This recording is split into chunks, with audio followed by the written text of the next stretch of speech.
આપણે વલસાડની તો વલસાડ જિલ્લા કોંગ્રેસ સમિતિ દ્વારા પૂર્વ પ્રમુખ કિશન પટેલના અધ્યક્ષસ્થાને નીટ પરીક્ષાને લઈને ત્યાં પરીક્ષામાં થયેલી કથિત ગેરકાયદેસર અને ગેરરીતિઓના ગંભીર મુદ્દે એક પત્રકાર પરિષદનું આયોજન કરવામાં આવ્યું હતું, જેમાં કોંગ્રેસના આગેવાનો, હોદ્દેદારો અને કાર્યકરોએ વિદ્યાર્થીઓના ભવિષ્ય સાથે થતા જે ચેડાવ છે તે અંગે ગંભીર ચિંતા વ્યક્ત કરી હતી। આ તકે કોંગ્રેસ દ્વારા સરકાર સમક્ષ મામલાની નિષ્પક્ષ અને પારદર્શક તપાસ કરવાની, પરીક્ષા પ્રણાલીમાં સંપૂર્ણ પારદર્શિતા જાળવવાની અને સાથે સાથે વિદ્યાર્થીઓને ન્યાય અપાવવાની તેમજ ભવિષ્યમાં આવી ગેરરીતિઓ અટકાવવા માટે કડક પગલાં ભરવાની ઉગ્ર માંગણી કરવામાં આવી હતી।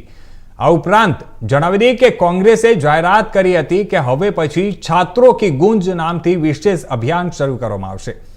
આ અભિયાનના માધ્યમથી વિદ્યાર્થીઓના પ્રશ્નો, મુશ્કેલીઓ અને હકોને અવાજ આપવામાં આવશે। આગામી સમયમાં વિદ્યાર્થીઓના હિતને અસર કરતા કોઈપણ મુદ્દે કોંગ્રેસ તેમની સાથે મજબૂત રીતે ઊભી રહેશે અને તેમના હક માટે લડત આપશે તેવી ખાતરી પણ કોંગ્રેસના આગેવાનોએ આપી હતી।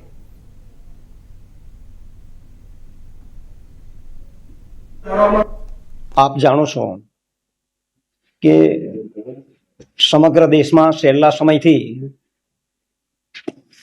નીટ એક્ઝામના પેપર લીક થયા પછી જે એના નીટના એક્ઝામના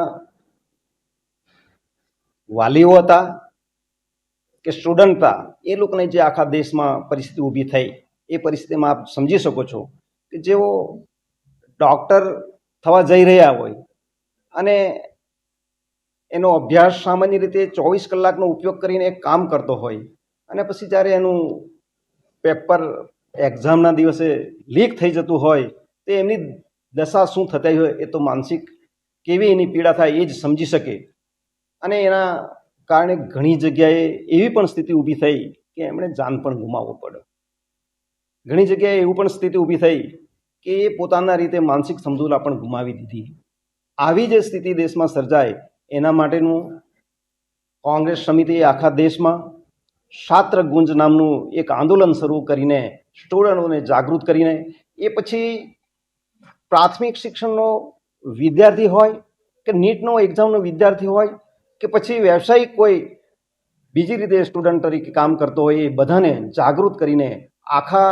ગુજરાતમાં અને તેમાં પણ વલસાડ જિલ્લામાં તમામ તાલુકાઓમાં કોલેજો પર જઈને એની જાગૃતિ આપીને ચોક્કસપણે આંદોલનના રૂપમાં એમને કેવી રીતે ફાયદો થાય એ રીતની વાત કરીશું। એના માટેની આ આજે પ્રેસ હતી।